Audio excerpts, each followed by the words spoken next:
Without looking, tell me, what time is it right now? You probably know within a few minutes. Maybe you're spot on. But 500 years ago, most humans on Earth couldn't have answered that question at all. Not because they were less intelligent, but because precise time didn't exist for ordinary people. No clocks, no watches, no way to know if it was 3 in the afternoon or 4. Time was something that just happened. And yet today, you can miss a train because you arrived 60 seconds late.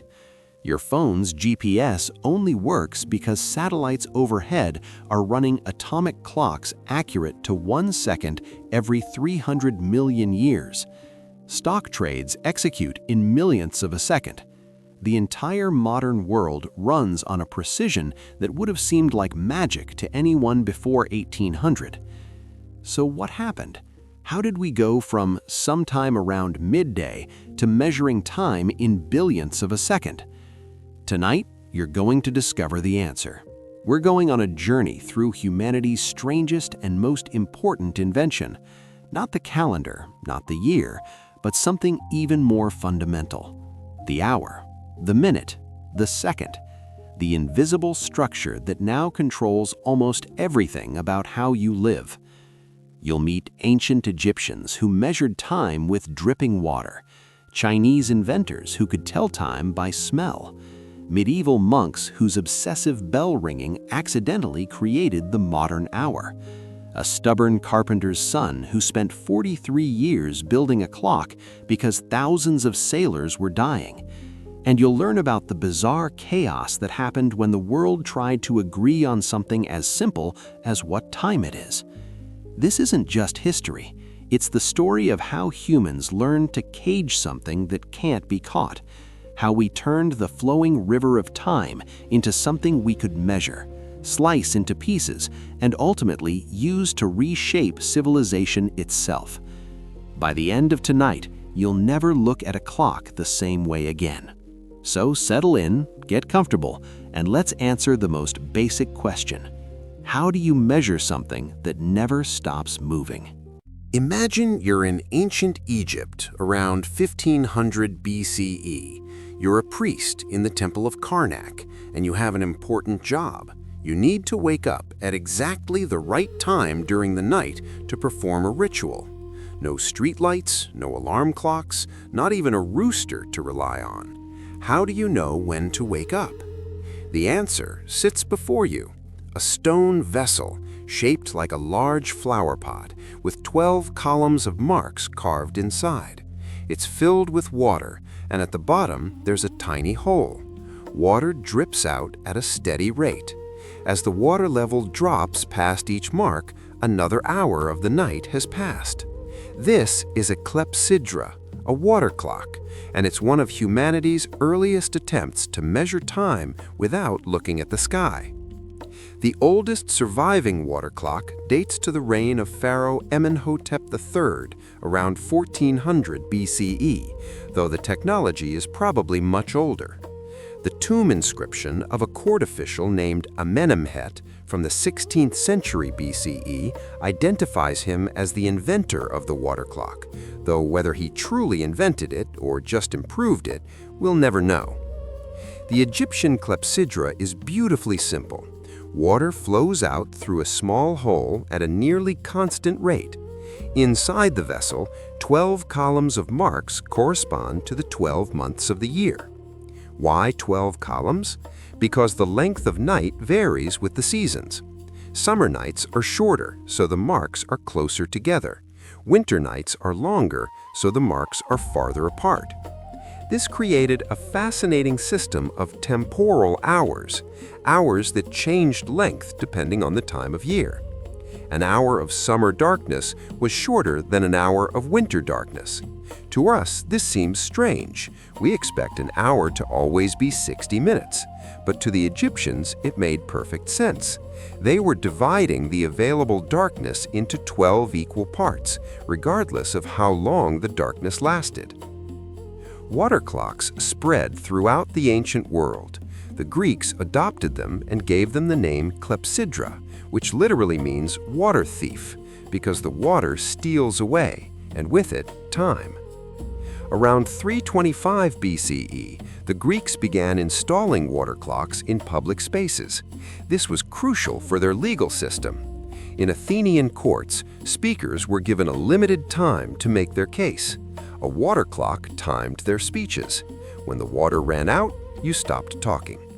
There's even a story that water clocks were used in Athenian brothels to time clients' visits, though historians aren't entirely sure if that's true or just ancient gossip.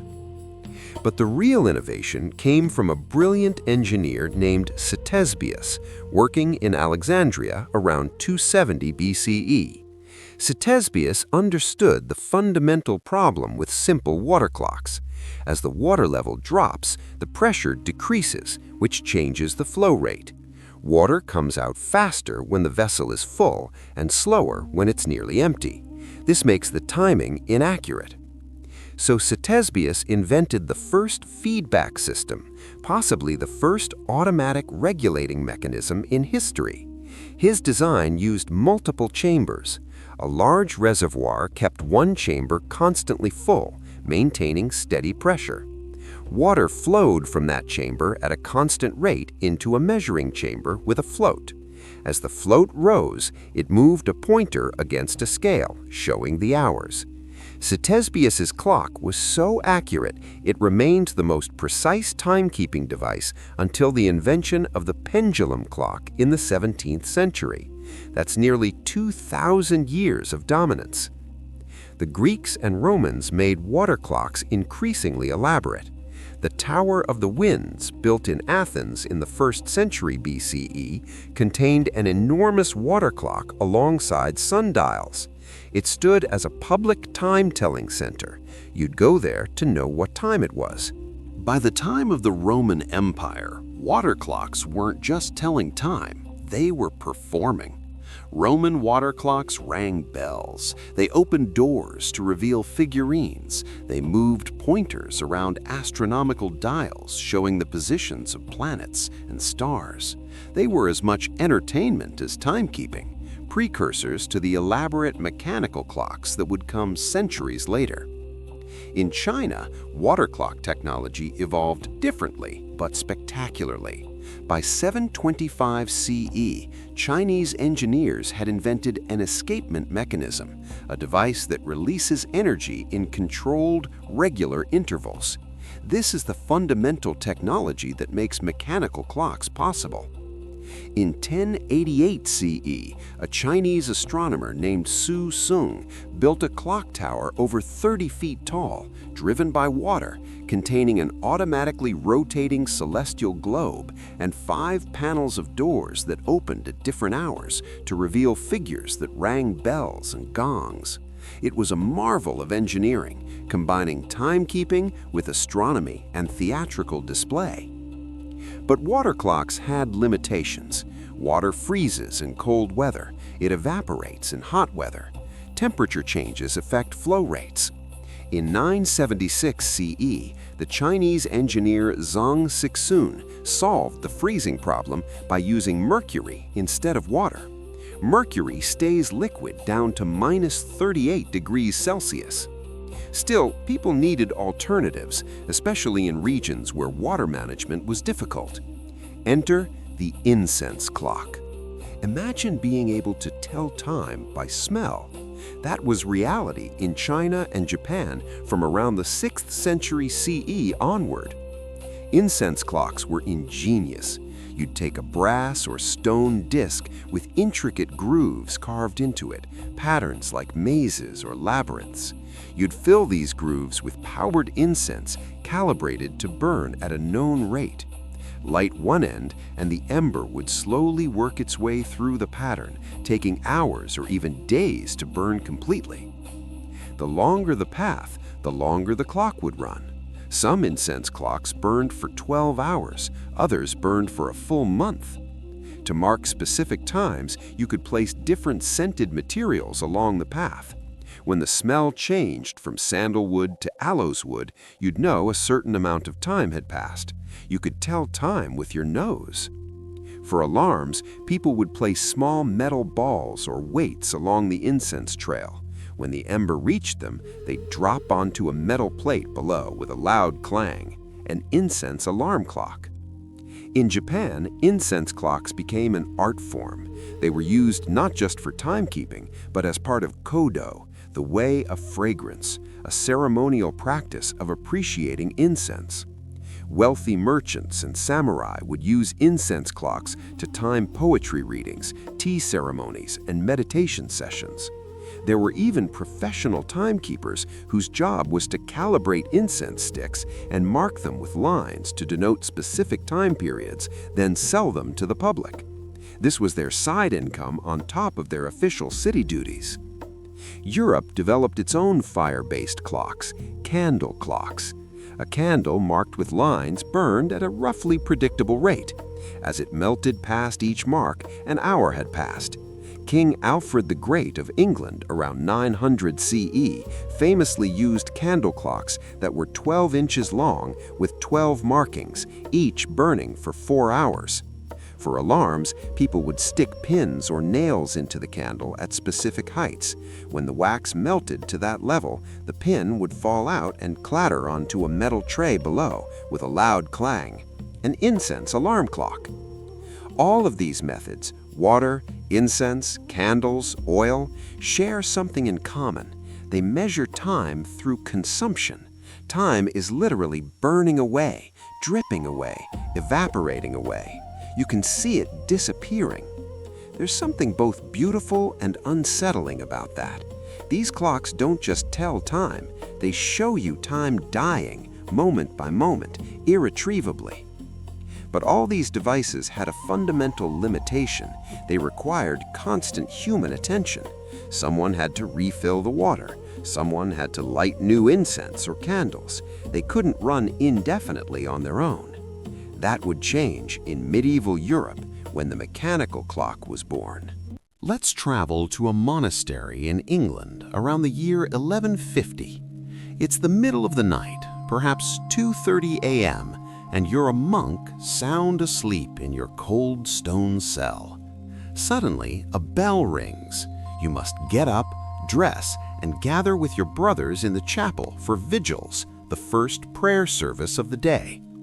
2 hours later, at dawn, the bell rings again for lauds, then at sunrise for prime, then at 9 a.m. for terce, noon for sext, 3 p.m. for none, sunset for vespers, and finally bedtime for compline. 8 times a day, every single day, the bells ring. Your entire life is structured around them. These are the canonical hours, the divine office, and they're why mechanical clocks were invented. Medieval monasticism wasn't just about prayer, it was about precise, disciplined time. Saint Benedict's rule, written in the 6th century, specified exact times for prayer, work, meals, and sleep. Monks weren't supposed to decide for themselves when to pray. They were to maintain a constant rhythm, keeping humanity's conversation with God running continuously like a relay race through time. But how do you maintain that rhythm? How do you know when 2 hours have passed in the middle of the night when there's no sun to guide you? Water clocks worked, but they were unreliable. They froze in winter, someone had to constantly refill them, the flow rate changed with temperature. A monastery needed something better, something that could run automatically with minimal intervention and stay accurate in all weather. So they developed the mechanical clock. Nobody knows exactly who invented it or precisely when. The technology seems to have emerged gradually between 1280 and 1300 CE, possibly in northern Italy or England. Several places claim to have the oldest clock, but records are sketchy. What we do know is that by the early 1300s, large mechanical clocks were being installed in churches and cathedrals across Europe. These weren't like modern clocks. They had no faces, no hands. You couldn't look at them and see what time it was. They existed for one purpose, to ring bells at the correct hours. That's what the word clock means. It comes from the German word Glocke or the Dutch Klock, both meaning bell. A clock was a device for striking a bell at regular intervals. The mechanism was ingenious. A large weight hung from a rope. Gravity pulled the weight down, and as it descended, it turned a series of gears. But if the weight just fell freely, the gears would spin uncontrollably. You needed something to regulate the motion, to make the gears turn at a steady, predictable rate. This is where the escapement comes in. An escapement is a device that allows a gear to advance by one tooth at a time, tick by tick. The most common medieval escapement was the verge and foliot, two arms that swung back and forth, alternately blocking and releasing a toothed gear. Picture scissors opening and closing. Each time they open, the gear advances one tooth. The rate at which the arms swing determines how fast the clock runs. This ticking is the sound of time being chopped into discrete pieces. Tick, tick, tick. The oldest surviving mechanical clock still in existence is at Salisbury Cathedral in England, built around 1386. It has no face, it's just an enormous iron frame with wheels and weights and that revolutionary escapement mechanism. It was designed to strike a bell every hour. By 1500, most major European cities had clock towers. They became status symbols. A town wealthy enough to afford a public clock was a town that had arrived, a town that was modern and sophisticated. But these clocks were still just telling hours, not minutes, not seconds. Most people didn't care about minutes. The day was divided into rough chunks: morning, midday, afternoon, evening. That was sufficient. And here's the interesting part. Because monastery bells were ringing every few hours, and because these bells could be heard far beyond monastery walls, ordinary people in nearby towns and villages began organizing their days around monastic time. Farmers would know to start their midday meal when they heard the sext bell. Merchants would know to close up shop when they heard vespers. The bells became public timekeepers, regulating not just religious life, but secular life as well. This is how the hour became a universal unit of time, not because of science or astronomy, but because of medieval monks trying to keep their prayer schedule. The monks divided day and night into 12 hours each, following ancient Roman and Egyptian tradition. But unlike the Egyptians with their temporal hours, medieval Europe began using equal hours, hours that were the same length year-round. This was partly practical. Mechanical clocks couldn't adjust for changing seasons the way water clocks could. They just kept ticking at the same rate, so the hours had to be standardized. This created a strange situation. For centuries, most people still thought in terms of temporal hours, daylight divided into 12 parts. But the church clocks were ringing equal hours. Two different time systems existed simultaneously, one ancient and natural, one new and mechanical. Gradually, mechanical time won. By the 16th century, equal hours were standard across Europe. As clocks became smaller and more portable, something remarkable happened. Time became personal. The first portable spring-driven clocks appeared around 1500. These were expensive luxury items owned only by royalty and rich merchants. They were large and bulky, more like small furniture than pocket watches. But they represented a profound shift. For the first time in history, you could carry time with you. You didn't need to wait for a church bell or look at a sundial. Time was yours. By the 1600s, pocket watches existed, though they were still rare and expensive. They had only an hour hand. Minutes didn't matter much yet. But gradually, minute hands appeared, then second hands. Time was being divided finer and finer. Hours became minutes, minutes became seconds. The clock's tick was accelerating, chopping time into smaller and smaller pieces. And with that came a fundamental change in how people experienced life. Before mechanical clocks, most people worked task time. You worked until the job was done, whether that took 2 hours or 10. Farmers worked until the field was plowed. Craftsmen worked until the item was finished. But with mechanical clocks came clock time. You worked for a set number of hours, regardless of what you accomplished. Employers could now say you work from 7 a.m. to 6 p.m. with 1 hour for dinner. Time itself became a commodity, something that could be bought and sold. Time is money became more than a saying. It became the organizing principle of industrial society. But mechanical clocks, as precise as they seemed, still had serious limitations. They might gain or lose 15 minutes a day. That was fine for everyday life, but for one crucial application, it was catastrophically inadequate: navigation. At sea, knowing the correct time wasn't just convenient, it was the difference between life and death. October 22, 1707. A fleet of British Royal Navy ships is sailing home from Gibraltar. The weather is terrible, thick fog and rough seas.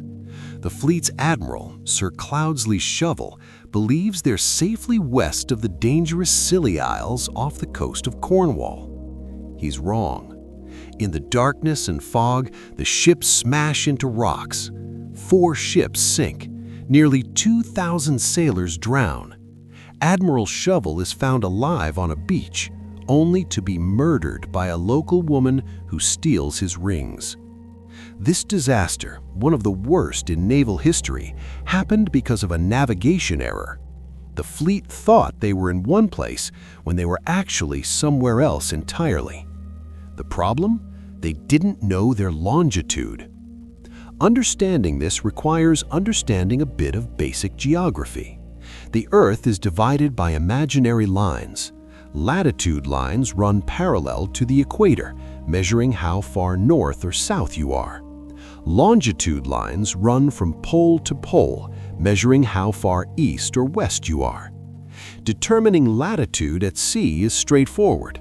During the day, you measure the sun's angle above the horizon at noon. At night, you measure the angle of the North Star above the horizon. Simple geometry tells you your latitude. Sailors had been doing this for centuries. But longitude? That's much harder. Here's why. Longitude is fundamentally a question of time. Earth rotates 360 degrees in 24 hours. That's 15 degrees per hour. So if you know what time it is at your current location, and you know what time it is at some reference location, say London, you can calculate the difference and figure out how far east or west you've traveled. If it's noon where you are, but your London clock says 3 p.m., you know you're 3 hours west of London. 3 hours times 15 degrees per hour equals 45 degrees west longitude. The problem is the part where I said, your London clock. You need a clock that keeps accurate time on a ship that's pitching and rolling in rough seas, a ship where temperature swings from freezing to sweltering, a ship where salt air corrodes metal and humidity ruins mechanisms. Pendulum clocks, the most accurate timekeepers of the era, were useless at sea. The motion threw them off. Even the best spring-driven clocks of the early 1700s would gain or lose several minutes a day, which translated to errors of hundreds of miles. Ships were getting lost, crashing into rocks, sailing for weeks longer than necessary because they had no idea where they were. Thousands of sailors were dying. After the Scilly disaster of 1707, the British Parliament passed the Longitude Act of 1714.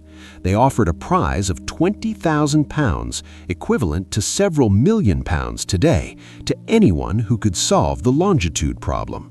The prize would go to whoever could create a method for determining longitude to within half a degree, or about 30 nautical miles, on a voyage to the West Indies. Many people tried. The most popular approach involved astronomy. If you could measure the position of the moon relative to stars and consult detailed tables, you could calculate time and thus longitude. This method, called lunar distances, worked but required complex observations and calculations that were difficult to perform on a rolling ship. But one man had a different idea: just build a better clock. His name was John Harrison, and he was a carpenter's son from Yorkshire with no formal education and no experience as a clockmaker. He was entirely self-taught. Harrison understood that the problem wasn't just mechanical, it was physical. Temperature changes made metal expand and contract, throwing off timekeeping. Lubrication oils thickened in cold and thinned in heat. Friction wore down parts. The motion of the ship disrupted balance. So he set out to solve all these problems at once. In 1730, at age 37, Harrison traveled to London to present his ideas to the Board of Longitude. He showed them sketches of a clock unlike any they'd seen. The board was intrigued enough to give him funding. 5 years later, in 1735, Harrison completed his first sea clock, now known as H1. It was a massive device weighing 75 pounds with 2 interconnected balances swinging in opposite directions to cancel out the ship's motion. It was made of brass and wood with minimal friction and required no lubrication. It compensated for temperature changes through ingenious use of brass and steel strips that expanded at different rates. Harrison tested H1 on a voyage to Lisbon. It worked. The Board of Longitude was impressed and gave him more funding to build an improved version. But Harrison was never satisfied. He completed H2 in 1739, but immediately saw flaws. He started H3 in 1740 and worked on it for 19 years, constantly refining, adjusting, perfecting. H3 incorporated innovations like the caged roller bearing, a technology still used in machinery today. While working on H3, Harrison had a realization. He'd been building large clocks because he thought precision required size. But what if he could miniaturize his innovations into a pocket watch? He commissioned a watchmaker named John Jeffries to build a pocket watch incorporating his temperature compensation and friction reduction techniques. The result was extraordinary. It worked better than his large clocks. This led Harrison to his masterpiece, H4. Completed in 1759, H4 is only about 5 inches in diameter, large for a pocket watch, but tiny compared to his earlier clocks. It weighs just over 3 pounds. It looks like an oversized pocket watch with a white enamel face, but inside is revolutionary. It has a high-frequency balance that oscillates 5 times per second, much faster than previous watches. It uses a bimetallic temperature compensation strip, 2 metals with different expansion rates bonded together, which automatically adjusts for temperature changes. It has jeweled bearings to reduce friction. Every component is precision crafted. In 1761, Harrison's son William carried H4 on a ship from Portsmouth to Jamaica. The voyage took 81 days. When they arrived and calculated the position, H4 was off by only about 5 seconds. 5 seconds translates to roughly 1 nautical mile of error, far better than the Longitude Act's requirement of 30 nautical miles. The problem was solved. Harrison had done it. But the Board of Longitude refused to give him the full prize. They demanded more tests. They questioned whether this was really a practical solution or just lucky. Other members of the board, particularly the Astronomer Royal Neville Maskelyne, favored the lunar distance method and didn't want a carpenter's son to win. Harrison had to fight for recognition for years. He built a 5th timepiece, H5, even more precise than H4, to prove his work wasn't a fluke. He appealed to King George III, who personally tested H5 and was furious at the board's treatment of Harrison. Finally, in 1773, when Harrison was 80 years old, Parliament awarded him £8,750, still not the full prize, but a substantial sum. Harrison died 3 years later, his achievement finally recognized, though not fully rewarded. The impact of Harrison's chronometer can't be overstated. Captain James Cook used a copy of H4 made by watchmaker Larkham Kendall on his second and third voyages. He wrote in his log, "I must here take notice that our longitude can never be erroneous while we have so good a guide as Mr. Kendall's watch." With reliable marine chronometers, ships could navigate safely across oceans. Exploration of the Pacific became possible.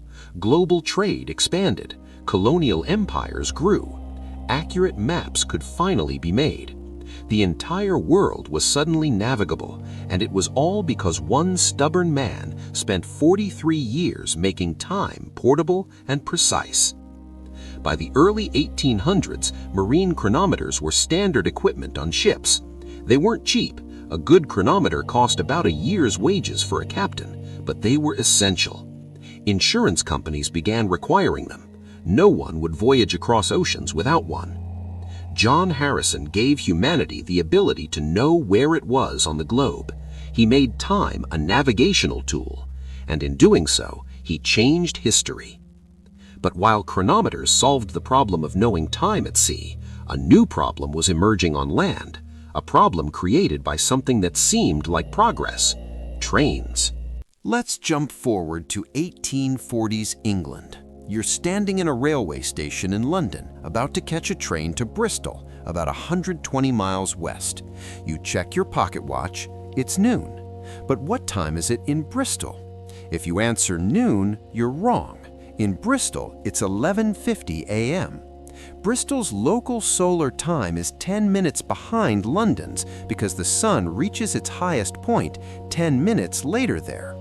The sun moves across the sky from east to west, and that movement creates a time difference between locations. This wasn't a problem when travel was slow. If it took you 2 days to get to Bristol by horse, a 10-minute difference didn't matter. By the time you arrived, you'd have noticed the sun was in a different position and adjusted accordingly. But trains changed everything. You could now travel from London to Bristol in 2 hours. The train schedule might say, departs London at 12, arrives Bristol at 2, but 12 London time or 12 Bristol time. And what about all the towns in between, each with their own local solar time? Railway companies initially tried to handle this by keeping every station on local time. So when you bought a ticket, the departure time was in London time, but the arrival time was in Bristol time. You had to mentally convert between time zones constantly. This was maddening. People missed trains. Meetings were scheduled for the wrong time. Some stations installed multiple clocks showing both local time and railway time. In 1840, the Great Western Railway decided to solve this by having all their stations use London time, what was called railway time or London time. Other railway companies followed suit. Gradually, the entire country adopted London time as the standard. But this created social confusion. Church clocks still showed local time, town clocks showed local time, railway clocks showed London time. Some people's pocket watches were set to local time, others to railway time. You'd stand on a platform with 2 clocks showing different times and have to remember which was which. Eventually, in 1880, the British Parliament made Greenwich Mean Time the official time across the entire country. Local solar time was abolished by law. Everyone would keep the same time based on the time at the Royal Observatory in Greenwich. Some people hated this. They felt their time was being stolen, that London was imposing its time on them. But practically, it made sense. You couldn't have a modern railway system without standardized time. The problem was even worse in large countries like the United States and Canada. By the 1870s, America had railways stretching from coast to coast. The sun takes about 3 hours to travel from New York to San Francisco. That's 3 hours of time difference.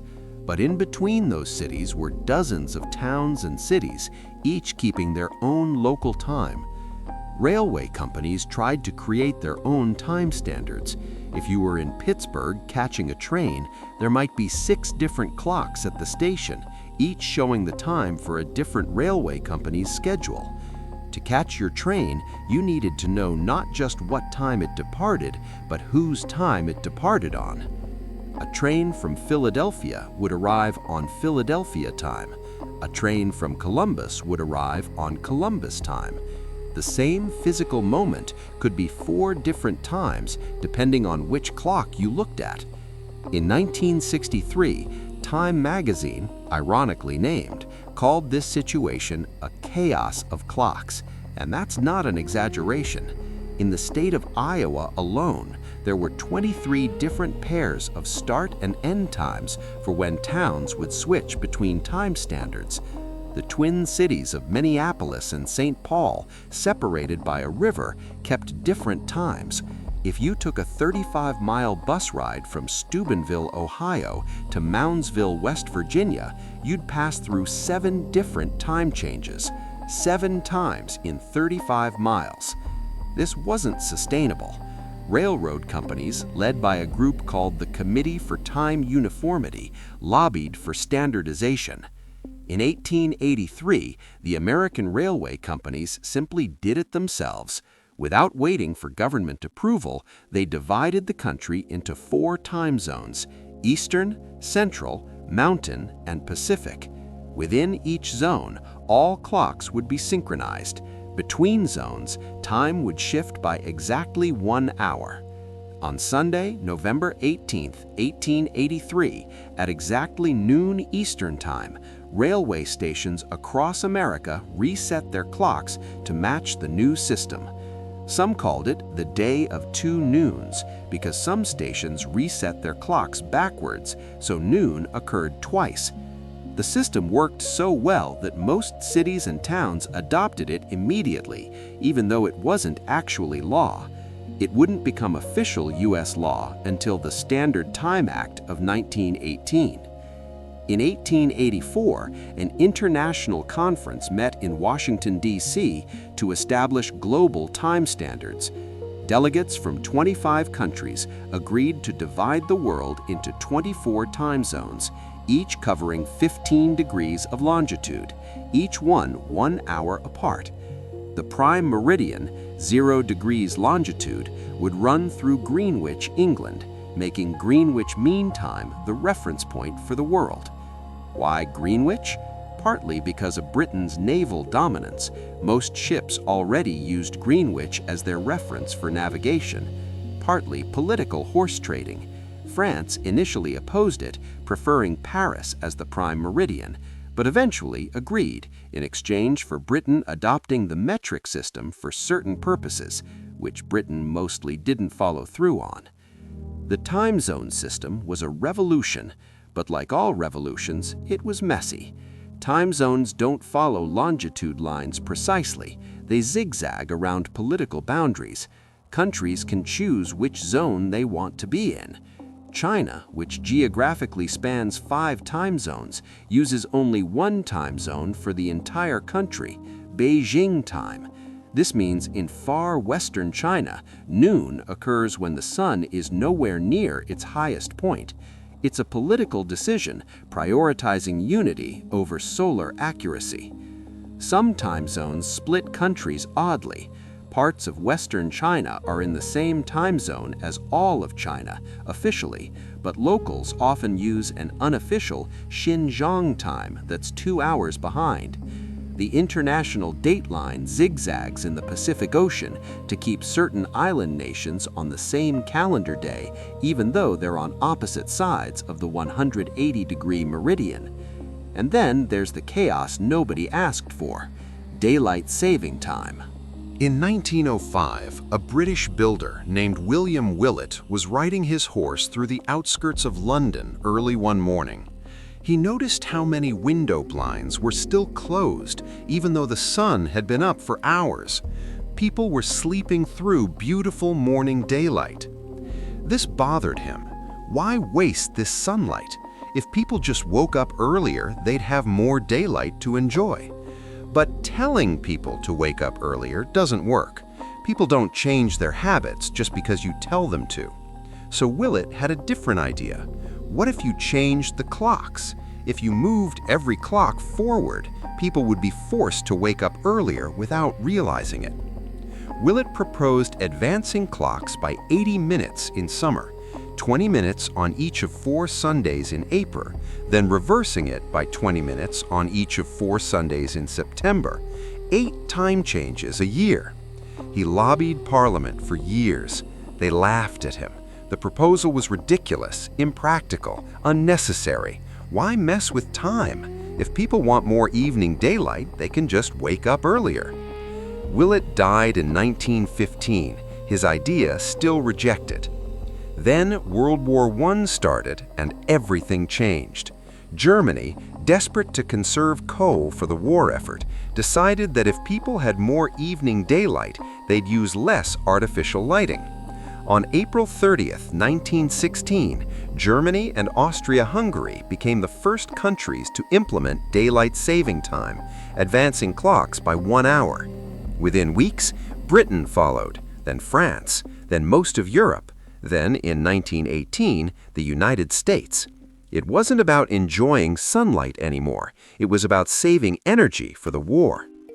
After the war ended in 1918, most countries immediately repealed daylight saving time. People hated it. It disrupted sleep. It confused schedules. It messed with farming. Cows don't care what the clock says. They get milked when their bodies tell them it's time. And suddenly, the farmer was showing up an hour early by the cow's internal clock. But some places kept it. Canada kept it in certain provinces. The United Kingdom kept it. Some U.S. cities kept it while others didn't. This created absolute chaos. From 1919 to 1966 in the United States, daylight saving time was a local option. States could do it or not. Cities within states could do it or not. And those that did it could start and end whenever they wanted. In 1965, 100 million Americans were observing daylight saving time, but based on their own local laws. In Iowa alone, there were 23 different pairs of start and end dates. The twin cities of Minneapolis and St. Paul observed daylight saving at different times. You could cross a bridge and travel through time. A 35-mile bus ride from Steubenville, Ohio to Moundsville, West Virginia required passengers to reset their watches 7 times. Radio and television stations had to publish new schedules constantly as different locations entered or exited daylight saving time. Airlines had to maintain absurdly complex schedules, accounting for every possible local time variation. In 1966, Congress finally passed the Uniform Time Act to end the madness. If a state observed daylight saving time, it had to do so statewide and on dates set by federal law, starting the last Sunday in April, ending the last Sunday in October. But states could still opt out entirely. Arizona said no thanks, except the Navajo Nation within Arizona said yes. Hawaii said no. Some Amish communities said no. The dates kept changing too. In 1974, during the oil crisis, the U.S. tried year-round daylight saving time as an energy-saving measure. It was a disaster. In January, the sun didn't rise in many northern states until after 8 a.m., meaning children walked to school in darkness. Within weeks, 8 children in Florida had been killed by cars in the pre-dawn darkness. Public support collapsed. By February, only 42% of Americans still supported year-round daylight saving. Congress repealed it before the year was over. In 1987, the dates were changed again, first Sunday in April to last Sunday in October. In 2007, changed again, second Sunday in March to first Sunday in November. Every time the dates change, computer systems need to be updated, databases need patches, scheduling software needs fixes. International businesses scramble to figure out which countries are on daylight saving and which aren't. And it's different everywhere. Europe uses last Sunday in March to last Sunday in October. Australia's seasons are reversed, Southern Hemisphere, so their daylight saving runs October to April. Some Australian states use it, others don't. New Zealand does it, South Africa doesn't. Japan doesn't, India doesn't, Egypt does, sometimes, depending on political decisions. Russia tried several different systems before finally giving up and abolishing daylight saving entirely in 2014. Morocco is perhaps the most confusing. They observe daylight saving every month except Ramadan. During Ramadan, they switch back to standard time, then forward again when it ends. Since Ramadan moves through the calendar on a lunar cycle, Morocco's daylight saving dates change every year. In 2023, Lebanon created chaos when the government suddenly announced it was delaying daylight saving by a month until after Ramadan, with only days' notice. Some institutions made the change, others refused. Nobody knew what time anything was happening. The decision was reversed within days, but the damage was done. The chaos of daylight saving time continues today. About 70 countries use daylight saving time. That's only about 34% of the world, and they don't all do it at the same time or in the same way. This creates bizarre situations. If you're scheduling an international video call in March, you need to know, has Europe switched yet? Has Australia switched back? Is Morocco currently in or out of daylight saving? What about Israel? They switch on different dates too. Airlines, shipping companies, international broadcasters, anyone operating across time zones maintains complex tables tracking exactly when every jurisdiction switches, and all those switches have to be programmed into computer systems. The economic cost is substantial. One study estimated that U.S. businesses lose $430 million annually just from the productivity hit of people adjusting to the time change. And the energy savings that justified it in the first place? Modern studies suggest they're minimal at best, possibly non-existent. Some research even suggests daylight saving time increases energy use because people use more air conditioning in the evening. Yet we keep doing it. Why? Partly inertia, partly because some industries benefit, outdoor recreation and retail like evening daylight, partly because there's no consensus on what to do instead. Some advocate for permanent daylight saving time, others want permanent standard time, some want to abolish time zones entirely and put the whole world on one universal time, though imagine noon happening at midnight in some places. Some want to go back to local solar time, which would be a disaster for international coordination. We've created a system where twice a year, huge portions of the globe suddenly shift their relationship to the sun by 1 hour. It's arbitrary, it's confusing, it serves no clear purpose anymore. But we're stuck with it because the cost of changing is greater than the cost of maintaining it. So every spring we spring forward, every autumn we fall back. And we keep doing this peculiar dance with time, knowing it makes little sense but unable to stop. The chaos of daylight saving time reveals something important. Standardizing time is hard. Agreeing on time is hard. Even when we think we've solved it, politics and culture and geography keep complicating it. But compared to what's coming next, daylight saving time is simple. Because in the modern era, we need to measure time with a precision that would have seemed like magic or madness to anyone before the 20th century. For most of human history, we defined time using Earth's motion. A day was one full rotation of Earth. A year was one orbit around the sun. An hour was 1/24th of a day. Simple enough. But there's a problem. Earth isn't a perfect clock. Earth's rotation is slowing down, not by much, about 1.7 milliseconds per century, but it's measurable. Tidal forces from the moon are gradually breaking Earth's spin. Days are getting longer. In the time of the dinosaurs, a day was only about 23 hours. In a few 100 million years, a day will be 25 hours. This means if you define a second as 1/86,400th of a day, the length of a second changes over time. Not much year to year, but over centuries it adds up. There are other problems too. Earth's rotation isn't perfectly steady. It varies seasonally due to changes in ice coverage, atmospheric patterns, and water distribution. Earthquakes can minutely speed up or slow down Earth's rotation. The 2011 earthquake in Japan shortened the day by about 1.8 microseconds. For most of history, these variations didn't matter. You can't tell if your day is 1.8 microseconds shorter. But by the mid-20th century, science and technology needed better precision. Radio navigation systems needed precise timing. Telecommunications needed synchronized signals. Astronomical observations needed accurate time measurements. Nuclear physics experiments required precise timing coordination. Scientists needed a definition of time based on something unchanging, something fundamental to the universe itself, rather than the quirky motion of our particular planet. They found it in atoms. Atoms, when excited by energy, emit and absorb electromagnetic radiation at very specific frequencies. These frequencies are determined by the atomic structure and quantum mechanics. They're constants of nature, unchanging anywhere in the universe.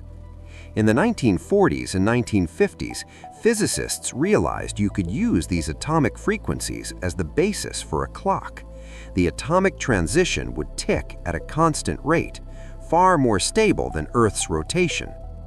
The first practical atomic clock was built in 1955 at Britain's National Physical Laboratory using cesium atoms. Cesium-133 atoms, when hit with microwaves of exactly the right frequency, flip between two energy states. That flip happens at a very precise frequency, 9,192,631,770 cycles per second. In 1967, the international scientific community redefined the second. Instead of being based on Earth's rotation, a second was now defined as exactly 9,192,631,770 oscillations of a cesium-133 atom. This isn't an approximation, it's a definition. The second is no longer tied to days or years or Earth's motion, it's tied to an atomic constant. Modern atomic clocks are accurate to within 1 second every 300 million years. The newest generation, using strontium atoms in optical lattices, are accurate to 1 second in 15 billion years, longer than the age of the universe. At this level of precision, you start noticing effects you'd never imagined mattered. Einstein's relativity predicts that clocks run at different rates depending on how fast they're moving and how strong the gravitational field is. These effects are tiny, but atomic clocks are precise enough to measure them. If you take an atomic clock and lift it 1 foot higher, it ticks slightly faster because gravity is slightly weaker. This has been experimentally verified. Time literally runs faster upstairs than downstairs in your house. The difference is about 90 billionths of a second per day per foot of elevation, but it's real. This matters for GPS satellites. They orbit about 12,550 miles above Earth, where gravity is weaker and velocity is high. Both effects influence time. The weaker gravity makes their clocks run faster by about 45 microseconds per day, but their high velocity make clocks run slower by about 7 microseconds per day. The net effect is about 38 microseconds per day faster than clocks on Earth. That doesn't sound like much, but GPS calculates position by measuring how long radio signals travel from satellites to your receiver. Radio signals travel. Modern atomic clocks are accurate to within 1 second every 300 million years. The newest generation, using strontium atoms in optical lattices, are accurate to 1 second in 15 billion years, longer than the age of the universe. At this level of precision, you start noticing effects you'd never imagined mattered. Einstein's relativity predicts that clocks run at different rates depending on how fast they're moving and how strong the gravitational field is. These effects are tiny, but atomic clocks are precise enough to measure them. If you take an atomic clock and lift it 1 foot higher, it ticks slightly faster because gravity is slightly weaker. This has been experimentally verified. Time literally runs faster upstairs than downstairs in your house. The difference is about 90 billionths of a second per day per foot of elevation, but it's real. This matters for GPS satellites. They orbit about 12,550 miles above Earth, where gravity is weaker and velocity is high. Both effects influence time. The weaker gravity makes their clocks run faster by about 45 microseconds per day, but their high velocity make clocks run slower by about 7 microseconds per day. The net effect is about 38 microseconds per day faster than clocks on Earth. That doesn't sound like much, but GPS calculates position by measuring how long radio signals travel from satellites to your receiver. Radio signals travel at the speed of light, about 1 foot per nanosecond. So a timing error of 38 microseconds per day translates to about 38,000 feet, over 7 miles of position error. Without relativistic corrections built into the system, GPS would be useless. Your navigation app only works because Einstein's century-old theories of relativity are programmed into the satellite's atomic clocks. Atomic clocks have also revealed something unexpected. We occasionally need to add leap seconds to keep atomic time in sync with Earth's rotation. Here's the problem. We've defined the second using cesium atoms, which tick at a constant rate, but we still want noon to roughly correspond to when the sun is highest in the sky. If we let atomic time run completely independently of Earth's rotation, eventually noon would occur at midnight. Earth's rotation is slowing down, so days are getting longer, but seconds are staying the same length. This means there are gradually more seconds in a day. To compensate, the International Earth Rotation and Reference Service occasionally declares that a leap second will be added. This usually happens on June 30th or December 31st.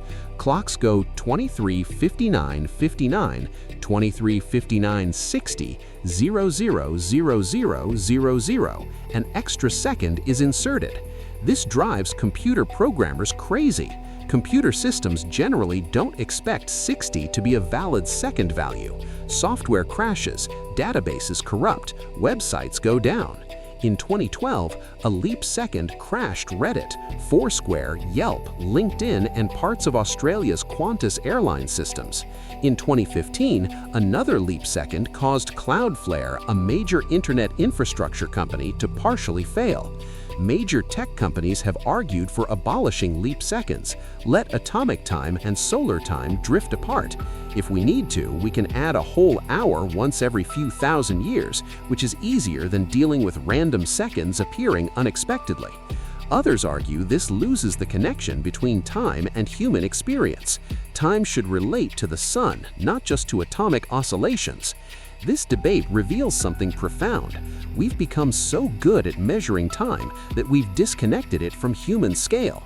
Atomic clocks measure time more accurately than we could ever possibly need for everyday life. Nobody needs to know time to 1 second in 15 billion years, but we've built a technological infrastructure, GPS, telecommunications, financial systems, power grids, internet protocols, that does need that precision. We've created a world where billionths of a second matter, where taking your clock upstairs changes what time it is, where satellites need to account for relativity or they'll give you wrong directions. And yet, for all this precision, we still haven't escaped the fundamental human questions about time. What is it? Why does it flow forward? Why can't we go back? Atomic clocks measure time with impossible accuracy, but they don't explain it. Maybe that's the point. Time isn't something we'll ever fully understand. It's something we measure, mark, and use to organize our lives. From water dripping in ancient temples to cesium atoms oscillating in laboratories, we've been trying to capture time for thousands of years. We've gotten very good at measuring it, but understanding it, that remains a mystery. So here we are, at the end of our journey through the history of timekeeping. We've traveled from ancient Egypt to modern atomic laboratories, from water clocks to GPS satellites, from monastery bells to daylight-saving chaos. What have we learned? First, that time measurement is a human need that's both practical and existential. We need to measure time to survive, to plant crops at the right moment, to navigate seas, to catch trains. But we also need to measure it because humans crave order. We want to chop the infinite flow of existence into manageable pieces, to give names and numbers to moments that would otherwise slip away unnamed. Second, that every improvement in timekeeping precision has changed how humans lived. Water clocks enabled courts to time speeches fairly. Mechanical clocks enabled organized urban life. Accurate marine chronometers enabled global exploration and trade. Standardized time zones enabled railways and telecommunications. Atomic clocks enabled GPS and the internet. Each leap in precision didn't just let us measure time better, it fundamentally altered what was possible to do with our lives. Third, that despite all our technological sophistication, we still argue about time like medieval monks. Daylight saving time debates, leap second controversies, which time zone a border town should be in. These aren't technical questions with clear answers. They're cultural and political questions disguised as technical ones. Time measurement reveals human nature. We want precision, but not at the cost of convenience. We want standardization, but not if it feels imposed from outside. We want time to be both objective, based on physics, and subjective, aligned with our experience. The history of timekeeping is the history of humans trying to have it both ways, and mostly failing, and then trying again. Fourth, that the tools we create to measure time end up measuring us. Medieval monks created mechanical clocks to structure their prayers. Those clocks ended up structuring everyone's lives. Railway companies created time zones to fix scheduling problems. Those time zones ended up determining when billions of people wake, work, and sleep. We think we're mastering time by measuring it, but perhaps time is mastering us through the systems we've built around it. Before mechanical clocks, people experienced time as flowing, continuous, tied to natural rhythms. After mechanical clocks, time became discrete, measured, governed by the tick, tick, tick of escapements. You could be late. You could run out of time. Time became something you had or didn't have, something you could waste or save, something that could be stolen from you. Time is money isn't just a metaphor, it's a description of how clock time transformed human consciousness. When we started measuring time in minutes and seconds, we started thinking of our lives in minutes and seconds. Each moment became quantifiable, valuable, something to be used efficiently. Is this good or bad? Both, probably. Precise timekeeping enabled the modern world with all its conveniences and horrors. It enabled coordinated global commerce and coordinated global warfare. It enabled life-saving medical procedures and soul-crushing factory schedules. The clock is morally neutral, but it's not experientially neutral. Living by clock time feels different than living by the sun. Ask anyone who's gone camping for a week with no devices. Time changes texture. It slows down, or maybe you slow down to its natural pace. When you return to civilization and check your phone and see you have 17 meetings scheduled, time speeds up again. We can't go back. The world runs on precise time now, but it's worth remembering that we chose this. Or rather, generations of humans made choices that accumulated into a system we now take as inevitable. Water clocks, incense clocks, candle clocks, mechanical clocks, marine chronometers, time zones, daylight saving, atomic clocks. Each seemed like a solution to a problem, and each created new problems that required new solutions. That's how human systems work. We build something to solve a problem, and the solution becomes the foundation for new problems we couldn't have imagined. If you told an ancient Egyptian using a water clock that one day humans would need to measure time to billionths of a second, they'd think you were insane. Why would anyone need that? What possible human activity requires that precision? But now we do need it, because we built a world that requires it. GPS satellites wouldn't work without atomic clock precision. The internet wouldn't work without synchronized servers. Financial trading wouldn't work without nanosecond timestamps.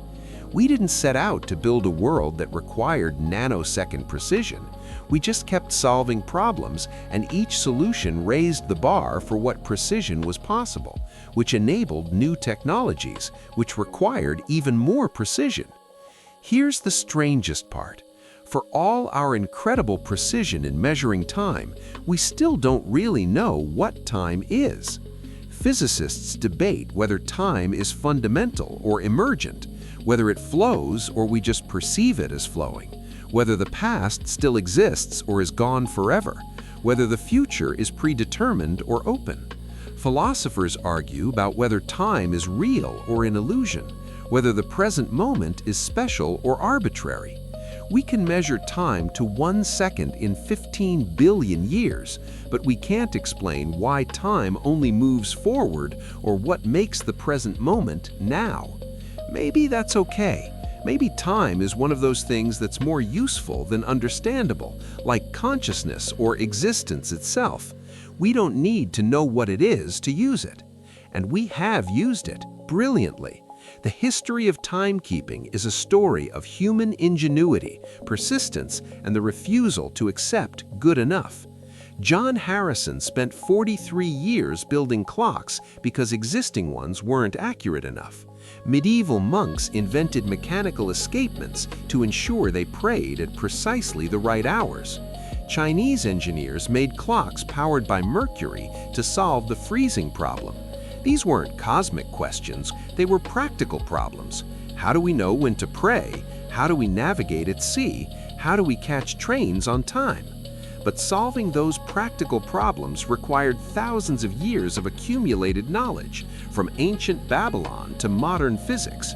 It required understanding water pressure, mechanical friction, pendulum motion, spring tension, temperature expansion, gravitational effects, and quantum mechanics. The clock sitting on your wall, if you still have one, or the timestamp on your phone, if you don't, contains within it thousands of years of human effort to capture the uncapturable. As you drift off to sleep tonight, time is passing. Atoms are oscillating. The Earth is rotating. Atomic clocks in laboratories are ticking with impossible precision, and none of it means anything unless we give it meaning. The clock doesn't care what time it is. Time itself doesn't care. We're the ones who care, because we're conscious beings moving through time, aware of its passage, desperate to mark it and measure it, and maybe somehow master it. We haven't mastered it, but we've done something almost as impressive.